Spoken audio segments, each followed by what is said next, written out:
que las 100 naciones del Imperio Persa caigan sobre vosotros. Nuestras flechas ocultarán el sol. Pues lucharemos a la sombra.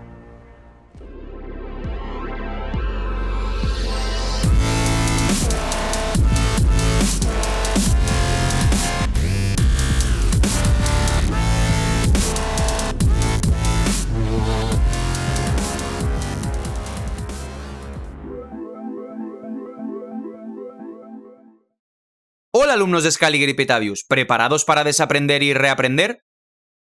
Antes de empezar, os pido por favor que le deis like al vídeo y dejéis un comentario o emoji. Eso ayuda muchísimo a que YouTube lo posicione mejor y con ello pueda llegar a más gente. Hazlo. Hazlo.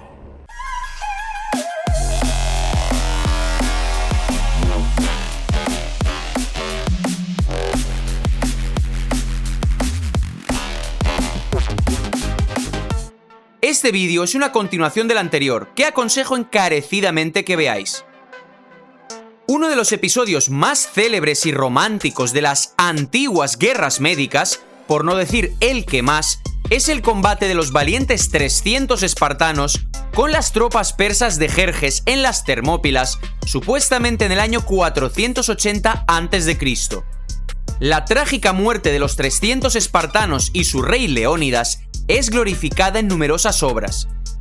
Cabe esperar que, de alguna forma, este maravilloso episodio aparezca también en la historia medieval de los siglos XIII-XIV.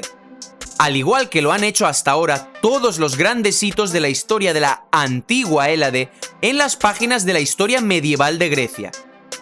Pues bien, realmente tal episodio enseguida se descubre en cuanto consultamos de nuevo la obra del historiador alemán del siglo XIX Ferdinand Gregorovius, titulada Historia de la ciudad de Atenas en la Edad Media. Además, esta batalla no solo es descrita por cronistas medievales, sino que se pone directamente en paralelo con la antigua batalla de las Termópilas. Joder. Sí. Vaya tela. Siguiendo el ya justificado método, corramos las fechas 1810 años. Si todavía no sabéis a qué me refiero y qué quiero decir con eso de correr fechas un número determinado de años, os recomendaría ver mis vídeos en los que explico breve y claramente estas cuestiones. Los enlaces los encontraréis en la descripción. Sin embargo, en este caso, de manera inesperada, hay algo que falla. ¡No me digas! Puesto que en 1330 de nuestra era, cómputo scaligeriano, es decir, año en el que se transforma la fecha 480 a.C. con el corrimiento de 1810 años, no se descubre ningún paralelismo de la batalla de los 300 espartanos en la historia medieval. Vaya por Dios. Si todavía no sabéis qué es eso de cómputo scaligeriano, aquí tenéis el vídeo en el que introduzco brevemente el tema. Se trata, por tanto, del primer fallo en el funcionamiento del corrimiento cronológico de 1810 años, cuya clara acción hemos rastreado y visto ya en un intervalo de varios cientos de años. Entonces, ¿qué es lo que ocurre? Muy buena pregunta. No hay que olvidar que, según los resultados de los métodos empíricos matemático-estadísticos, de los que hablo en anteriores vídeos, cuyos enlaces tenéis también en la descripción, el corrimiento de 1810 años a veces se manifiesta como un corrimiento de 1800 o incluso de 1778 años. Por eso, intentemos ir un poco hacia atrás en el tiempo. ¿Qué es lo que vemos? Esa es la gran pregunta. Pues nos topamos enseguida con los 300 caballeros espartanos medievales. Además, hay que tener en cuenta que en este caso estamos ante un caso puntual de alteración del orden de sucesión de los acontecimientos antiguos. En mi penúltimo vídeo hablé, por ejemplo, del tercer libro de Esdras, que no forma parte del canon de la Biblia, sino que figura usualmente en un apéndice de las ediciones de la Vulgata, traducción de la Biblia al latín. Los estudiosos de este libro destacan una extraña característica: su supuesto descuido total del orden cronológico. ¿Por qué? Pues porque la historia supuestamente va hacia atrás, mencionando en orden inverso a los reyes persas, primero Artajerjes, después Darío y finalmente Ciro. What the fuck? Pero es que existen las mismas divergencias cronológicas con respecto a la Edad Media. Solo hay que ver y comparar las fechas que figuran en la obra de Ferdinand Gregorovius y en las tablas cronológicas de John Blair, por ejemplo. Es decir, el hecho de que el reflejo fantasma de los antiguos 300 espartanos no siga el orden cronológico correcto en virtud del corrimiento de 1810 años, puede reflejar solamente una especie de error en el orden de los sucesos dentro de la historia medieval. Es decir, un pequeño episodio puntual que no fue debidamente ubicado en el lugar que le correspondía sobre el eje temporal. Dicho todo esto, veamos qué aspecto tiene este duplicado de los famosos 300 espartanos. Atención guionistas, que aquí hay película. Resulta que un poco antes del duque Gualterio, pero aún así a finales del siglo XIII, concretamente en 1275, figura otro duque de Atenas, llamado Jean de la Roche. Su historia es la siguiente. Los turcos, apoyados por griegos y cumanos, cercaron la ciudad de Neopatria. El Sebastocrátor huyó de la urbe, pasó a través de las Termópilas y se dirigió a Jean de la Roche para pedirle ayuda. El duque decidió ayudar al Sebastocrátor y marchó al combate a través de las Termópilas. Así pues, tanto en el relato de Heródoto sobre la campaña del antiguo Jerjes como en la historia medieval de Jean de la Roche, aparecen al mismo tiempo las famosas Termópilas. En el siglo XIV, el general Senadenos, análogo del antiguo Jerjes en dicho episodio, irrumpe en Tesalia con un ejército inusualmente grande. Por el mar le apoya una flota. Grecia es atacada por tropas bizantinas y turcas. En la antigüedad, un enorme ejército persa encabezado por Jerjes invade Grecia. Hubo una batalla en un lugar llamado Termópilas. 300 griegos contuvieron a un ejército de 1 millón de persas. ¿Cómo? ¿Pero qué me estás container? Desde el mar, las tropas son apoyadas por una gran flota. En este episodio local, el antiguo Jerjes es probablemente un duplicado del general bizantino Senadenos, mientras que su adversario, el rey espartano Leónidas, es un duplicado fantasma del duque Jean de la Roche.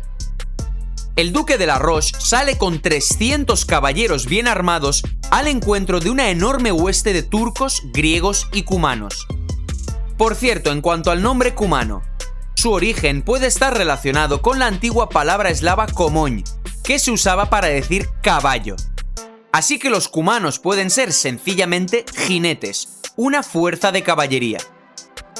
Estalla una cruenta batalla. El duque vence al enemigo. Por cierto, entre los 300 caballeros se encontraban también los señores de Sentomer, es decir, los homeros u omares otomanos.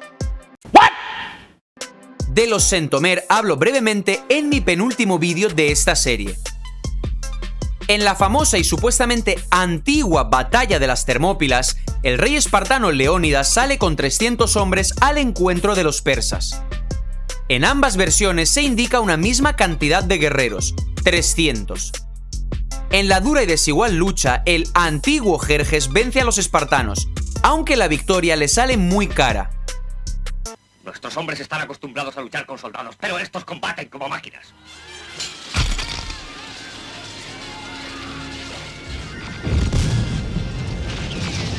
¡Espartanos! ¿Cuál es vuestro oficio?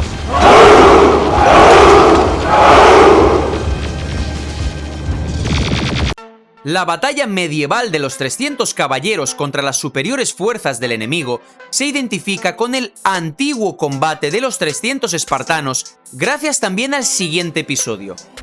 Gregorovius nos dice lo siguiente. Al ver a los numerosos enemigos, él, se refiere al duque de la Roche, exclamó a su asustado aliado las palabras de uno de los antiguos. Mucha gente, pero pocos hombres. Cualquier conocedor de la historia antigua exclamaría ahora, pero si esas son las palabras de Heródoto al hablar de Jerjes. Efectivamente. Bravo, bravo, bravo, bravo, bravo, bravo, bravo, bravo, bravo, bravo, bravo, sí señor. He aquí las palabras exactas de dicho autor. Entonces se puede decir a todos les quedó claro, especialmente al propio rey, Jerjes en este caso, que los persas tenían mucha gente, pero entre ellos había pocos hombres. Aquí se describe la lucha de Jerjes contra los griegos, justo antes de la batalla de las Termópilas. En la historia scaligeriana resulta que el duque medieval del siglo XIV era una persona tan altamente instruida que, habiendo acabado casualmente en las Termópilas y participando allí en una batalla que extrañamente se parecía a la antigua batalla de los 300 espartanos contra Jerjes, casualmente y con inspiración citó al antiguo Heródoto, que hablaba precisamente de esa batalla. La casualidad. Este claro y extraño para el historiador moderno paralelismo, por supuesto, captó la atención de Gregorovius, que enseguida hace el siguiente comentario evidente. Pienso que estas palabras, las del duque medieval, las tomó prestadas de Heródoto 7:210, donde Jerjes se da cuenta en las Termópilas de que los persas tenían mucha gente, pero que entre ellos había pocos hombres. Aunque esta expresión pudo venirle al duque a la cabeza simplemente al ver la situación de las cosas. ¿Lo ves, amigo? He traído más soldados que tú. Alguien podría preguntar, ¿y qué hay de extraño aquí? Y añadir, los caballeros medievales eran personas muy inteligentes y leídas. A lo que yo respondería lo siguiente. Imaginad el siguiente cuadro. Estando en las Termópilas en mitad de una batalla, entre el clamor del acero, la sangre y el relinchar de los caballos, se ponían en posición y empezaban a citar con inspiración las inmortales obras de los antiguos clásicos. Además, de manera muy acertada. En mi opinión, la explicación es bien diferente. Seguramente la batalla medieval de 300 caballeros en las Termópilas en 1275 fue descrita por varios cronistas medievales, entre ellos por Heródoto en su famosa Historia, como la celebérrima y archiconocida batalla de los 300 espartanos contra el rey persa Jerjes. De aquí se sigue que Heródoto escribió su libro no antes del siglo XIII de nuestra era, muy probablemente en los siglos XV-XVI.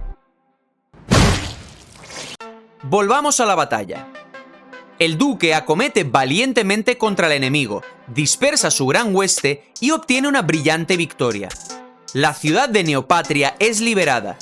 Los enemigos huyen y se ven obligados a retirarse a Tesalia. La diferencia entre el año 1275 y supuestamente el 480 a.C. es de 1755 años. Esto se acerca a la magnitud del corrimiento cronológico de 1778 años, o 1800-1810 años. Vemos que la magnitud del corrimiento oscila un poco de fuente en fuente, pero estas divergencias son pequeñas en comparación con la magnitud del propio corrimiento, que es de casi 2 milenios. En más de una ocasión ya he dicho que el historiador Ferdinand Gregorovius, considerado un gran conocedor de la antigüedad y reconocido especialista en la Edad Media, señala frecuentemente los extraños, para él, renacimientos de la antigüedad en el medievo. Es decir, hablando en plata, los duplicados paralelismos. Pero, habiendo sido educado en la cronología scaligeriana, él no comprendía el quid de la cuestión y se limitaba solo a constatar cuidadosamente los hechos, sin sacar ninguna conclusión. Mientras que nosotros ya podemos sacar conclusiones, puesto que nos apoyamos sobre investigaciones empírico-estadísticas, que revelan un cuadro general de fallos y desajustes en la cronología scaligeriana. Por ejemplo, ya he señalado que los antiguos persas son un reflejo no solo de los francos, sino también de los turcos otomanos. La historia de Grecia de la primera mitad del siglo XIV se combina de manera tan buena con la antigua Hélade con el corrimiento de 1810 años, que Gregorovius señala de nuevo los paralelismos con la época de Darío y Jerjes. Esto es lo que escribe. Solimán, valiente hijo de Orján, en 1354, durante una noche oscura pasó a través del Helesponto. Aquí pusieron los turcos por primera vez su pie firmemente en suelo europeo. Los bizantinos comparaban esta horda de conquistadores con los persas e incluso los llamaron con el mismo nombre. Pero los osmanlíes eran más aterradores y afortunados que el pueblo de Darío y Jerjes. Los actos de este Solimán del siglo XIV también entraron parcialmente a formar parte de la biografía de Jerjes. Fijaros en que Gregorovius menciona aquí la palabra horda, al referirse a los turcos. Si gobiernas una ciudad y ves una horda aproximándose, tienes dos opciones: pagar tributo o luchar. La elección es fácil. este paralelismo que nos señala el autor alemán responde por completo al quid de la cuestión. De paso, señalo otra circunstancia importante. Como vemos, los bizantinos medievales llamaban persas a los turcos, y solamente los tardíos comentadores y traductores empezaron a sustituir por doquier la palabra persas en los textos bizantinos por el término turcos. De lo contrario, resultaría que los antiguos persas actúan de manera más que activa en el medievo, algo que no puede permitir de ninguna manera la historia scaligeriana. Gregorovius una y otra vez traza paralelismos entre la invasión turca de los siglos XIV-XV y la invasión de los antiguos persas. Cito: El imparable movimiento de los conquistadores turcos hacia los mares griegos adquirió ya el aspecto de una marea desde Asia hacia Europa. Los griegos y los francos podían temblar solamente con pensar que el terrible señor de Asia, similar a Darío y Jerjes, pretendía ampliar las fronteras de su monarquía a toda Europa. En este punto terminan las antiguas guerras médicas y las contiendas greco-franco-turcas medievales. Con esto termina otro paralelismo más entre la historia antigua y medieval. En el próximo vídeo de esta serie seguiremos avanzando por la cronología e historia de la antigua Grecia, exponiendo muchas otras concordancias. Concretamente, hablaremos de uno de los episodios bélicos más famosos de la historia antigua, la Guerra del Peloponeso. Por tanto, esto ha sido todo por hoy. Muchísimas gracias por vuestra atención. Nos vemos en el siguiente vídeo. Hasta la próxima, amigos.